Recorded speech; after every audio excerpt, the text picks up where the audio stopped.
Hello class 12 chapter 2 chemical kinetics. अब यहाँ पर टॉपिक क्या है? Derivation of first order reaction. पहले टॉपिक था derivation of zero order reaction. अब यहाँ पर फर्स्ट ऑर्डर रिएक्शन का हम डेरिवेशन करेंगे। ठीक है, तो चलिए सबसे अच्छे से सॉल्व करते हैं स्टेप बाय स्टेप। आप लोग स्टेप बाय स्टेप ध्यान समझिएगा, आराम से आ जाएगा। ठीक है, तो यहाँ पर देखिए हमने यहाँ पर एक रिएक्शन ले लिया ए और यहाँ पर गिव बी। ठीक है, अब यहाँ पर देखिए रिएक्टेंट क्या है ए और प्रोडक्ट क्या है बी। अब आपको अच्छे से पता है फर्स्ट ऑर्डर रिएक्शन यहाँ पर क्या होता है, कंसंट्रेशन ऑफ रिएक्टेंट यहाँ पर डिपेंड करती है पर कितने एक रिएक्टर पर। ठीक है, तो यहाँ पर देखिए ध्यान से।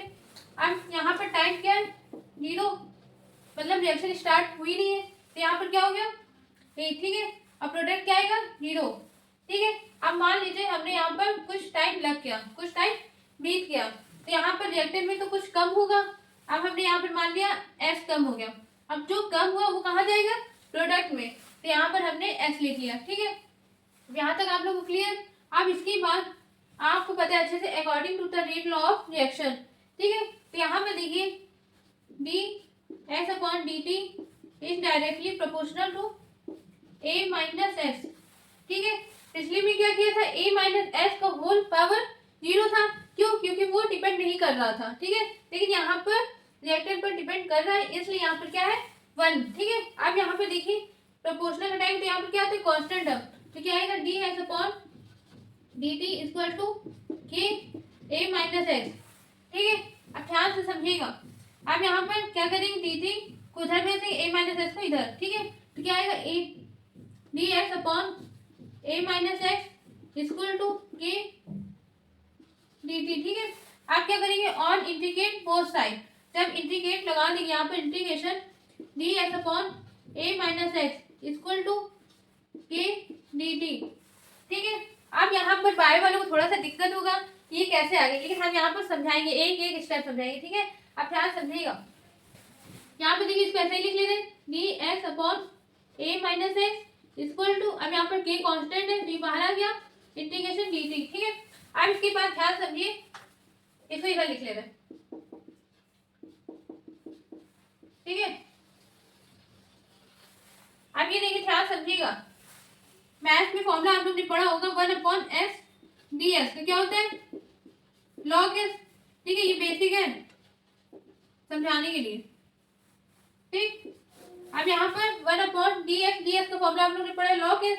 अब यहाँ पर ये भी पढ़ा है डी एस को क्या बोलते हैं, इंटीग्रेशन डी एस को क्या होता है एस प्लस सी, ऐसे यहाँ पर लॉग एस प्लस सी। ठीक है, तो यहाँ पे देखिए एस के प्लेस में क्या है ए माइनस है, तो यहाँ पर क्या आएगा लॉग इन ब्रैकेट, आप चाहे तो ऐसे भी लिख सकते हैं।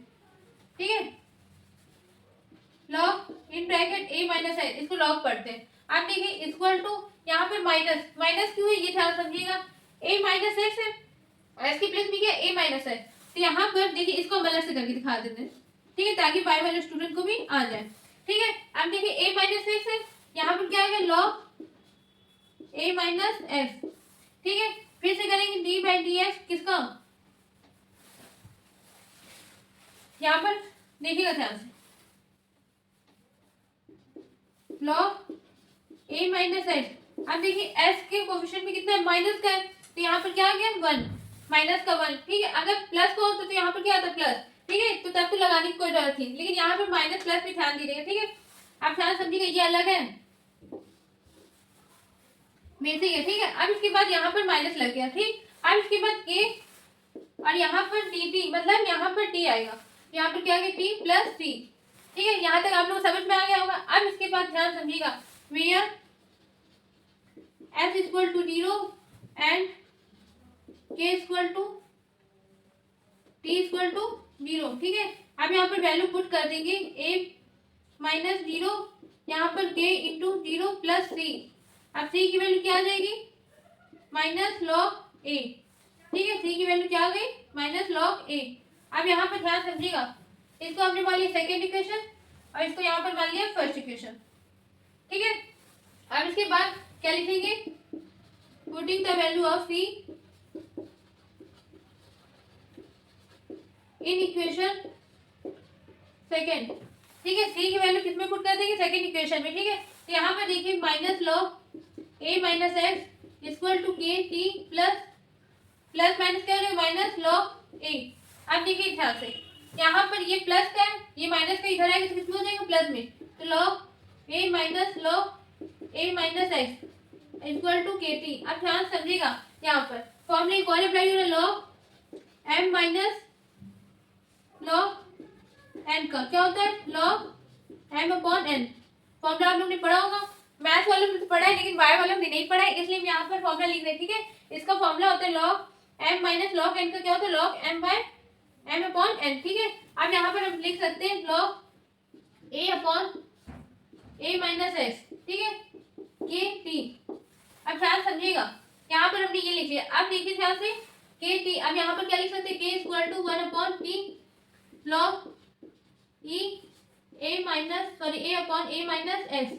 ठीक है, अब यहाँ पे देखिए के इक्वल टू, अब यहाँ पर लॉग ई के मतलब लॉग बेस 10 कर ले अगर, तो यहाँ पर क्या आ जाएगा 2.303 अपॉन टी, यहाँ पर आ गया ए अपॉन ए माइनस एस। ये हमारा आ गया फर्स्ट ऑर्डर ऑफ रिएक्शन का डेरिवेशन। ठीक है, अब ध्यान समझिए क्या है, के इक्वल टू 2.303 अपॉन में T log base 10 A upon A minus S, ये हमारा फॉर्मूला है। ठीक है, इसको अच्छे से याद कर लीजिएगा, इससे बेस न्यूमेरिकल भी आती है। ठीक है, खूब प्रैक्टिस करिए कम से कम 2 बार। अब आपको यहाँ पर एक फॉर्मूला यूज किया गया, ये और एक ये और एक ये, तो इसलिए अच्छे से इसको प्रैक्टिस करिएगा 2 बार। अब इसके बाद हम मिलते हैं half life period of first order reaction में। ठीक है, इसको अच्छे से नोट करिए। अब देखिए क्लास आप लोग ने अच्छे से नोट कर लिया होगा वहां तक। अब यहाँ पर टॉपिक है half life period of first order reaction. यहाँ पर जैसे हमने जीरो ऑर्डर रिएक्शन का लाइफ पीरियड निकाला ना, वैसे यहाँ पर निकालना है, बस आपको फॉर्मूला याद होना चाहिए। अब यहाँ पर फर्स्ट ऑर्डर रिएक्शन का फॉर्मूला क्या होता है, के इक्वल टू 2.303 अपॉन में T log base 10 A upon A minus S. ठीक है, अब यहाँ पर क्या लिखेंगे, एक्स इक्वल टू, उससे पहले हम क्या निकालना है, लिखना है फॉर हाफ लाइफ, बताना पड़ेगा ना, हाफ लाइफ के लिए हम यहाँ पर सॉल्व करना है। ठीक है, तो S equal to A by 2 यहाँ पर, और टी इक्वल टू टी 1/2। ठीक, आप क्या करेंगे, वैल्यू पुट कर देंगे, तो के इक्वल टू 2.303 अपॉन में T 1/2 log base 10 A upon A minus A by 2। ठीक है, अब यहाँ पर क्या करेंगे, इंटरचेंज कर देंगे, हाफ लाइफ पीरियड निकालने, इसलिए यहाँ पर टी 1/2 लिख देंगे 2.303 अपॉन में के लॉग बेस 10। अब ध्यान समझिए, इसको पूरा सॉल्व करने पर क्या आएगा, 2 आएगा, और कैसे आए मैं आपको यहाँ पर एग्जाम्पल बता रही हूँ।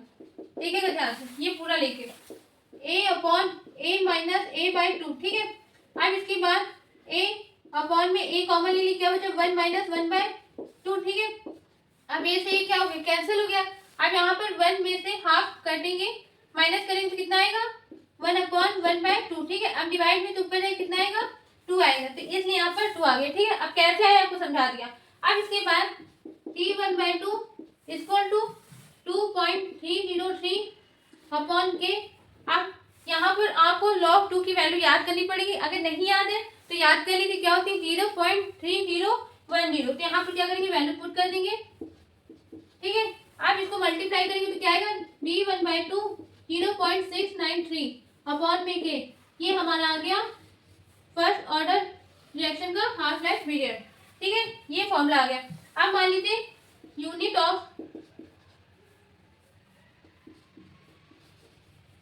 ऑफ फर्स्ट ऑर्डर रिएक्शन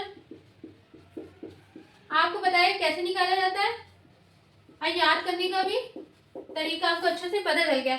इसका फॉर्मूला क्या होता है, sorry, unit of first order reaction का यूनिट क्या होता है, सेकेंड इनवर्स। ठीक है, अब इसको अच्छे से आप लोग प्रैक्टिस करेंगे कम से कम 2 बार। ठीक है, बहुत इजी है। आप यहाँ पर हम मिलते हैं अगली नेक्स्ट वीडियो में नेक्स्ट टॉपिक के साथ। Thank you.